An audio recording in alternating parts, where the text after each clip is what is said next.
Ang galing niya sa comedy, pero ang galing niya din sa mga scenes na emotional, yung kailangan ipakita niya na yun, pining siya at grabe yung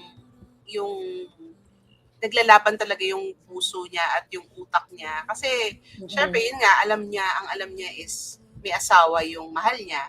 Kaya lang, wala siyang magawa.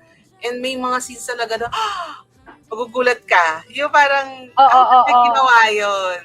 Ginawa yun, parang, dapat hindi niya ginawa kasi ang alam niya may asawa pero ginawa niya. It's the small things din siguro, like, bringing porridge, yung mga nakakakilig na gano'n. Oo, ang daming ganon. Oo, yung small things lang siya na shows how he cares for, doon sa character ni Pati yung sa Enrique table, Gaudari. di ba? Yung ginanon niya yung Ginawa niya yung corner ng table, yung edge